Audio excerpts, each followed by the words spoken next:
ओम नमो नारायणा। स्वागत है आपका आज की कथा में। सावन शनिवार व्रत कथा। प्राचीन काल की बात है। एक ब्राह्मण को सपने में नीली घोड़ी पर नीले कपड़े पहने एक आदमी दिखाई दिया और बोला, हे ब्राह्मण देवता, मैं तेरे लगूंगा। ब्राह्मण घबराकर उठ गया। अगले दिन यही सपना उसे फिर आया। यह सपना उसे रोज आने लगा। वह बहुत परेशान हो गया और चिंता के मारे दुबला होने लगा।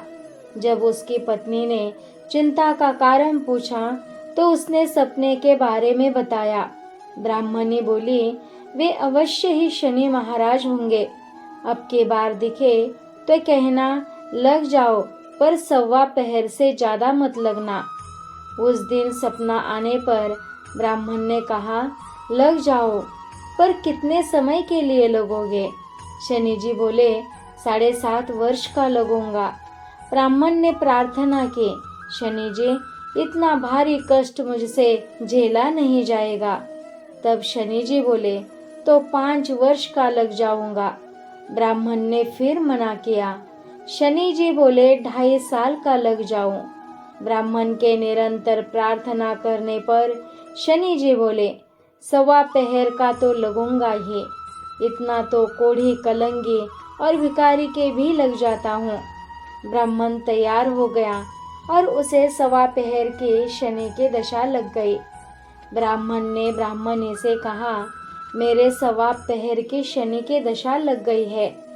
मैं जंगल में जाकर यह समय बिताऊंगा।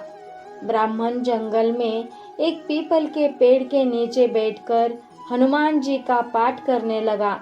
एक पहर बीत गया। ब्राह्मण ने सोचा बाकी समय रास्ते में बीत जाएगा। रास्ते में उसने एक बाड़ी में मतीरे यानी तरबूज लगे देखे।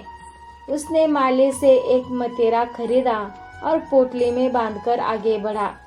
तभी शनिदेव एक आदमी के भेष में मिले और पूछा, पोटली में क्या है? ब्राह्मण ने कहा, मतीरा है।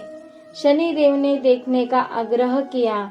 जब ब्राह्मण ने पोटली खोली तो उसमें राजकुमार का कटा हुआ खून से लथपथ सिर दिखाई दिया। शनिदेव ब्राह्मण को राजा के पास ले गए और आरोप लगाया कि इस ब्राह्मण ने राजकुमार की हत्या कर दी है।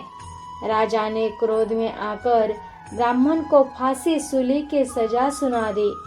ब्राह्मण ने अपनी आखिरी इच्छा में हनुमान जी की कथा सुनने की मांग की।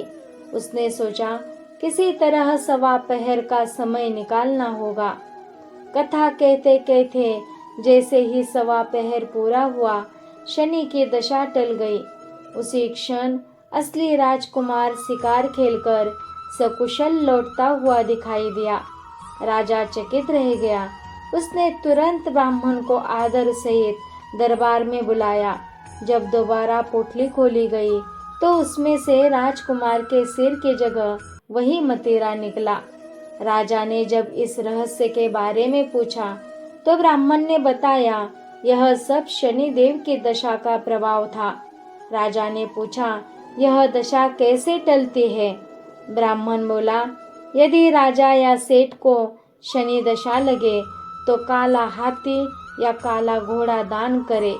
यदि किसी गरीब व्यक्ति को शनि दशा लगे तो पीपल की पूजा करे। पूजा करते समय कहे, सांचा शनिचर कहिए, जाके पाव सदा ही पड़िए। तिल का तेल काला उड़द दान करे और शनिवार की कथा सुने। काले कुत्ते को तेल से चुपड़ कर रोटी खिलाए। राजा ने ब्राह्मण का सप्रेम विदा किया। घर आकर ब्राह्मण ने जब वह मतीरा काटा तो उसमें बीज की जगह बेशकीमती हीरे मोती निकले। उतरती दशा के शनिदेव ने ब्राह्मण को निहाल कर दिया। हे शनि देवता, जैसी कृपा आपने उस ब्राह्मण पर की वैसी सब पर करना। दुख दरिद्र दूर करना और सबको सुख समृद्धि से निहाल करना। जैसे उस ब्राह्मण को चढ़ती दशा के वक्त उसको लगे वैसे किसी को मत लगना। जैसे उतरते वक्त आपने उसे निहाल किया, वैसे सबको निहाल करना। जय शनिदेव। तो आज के लिए इतना ही। हरे शरणम। ओम नमो नारायणा।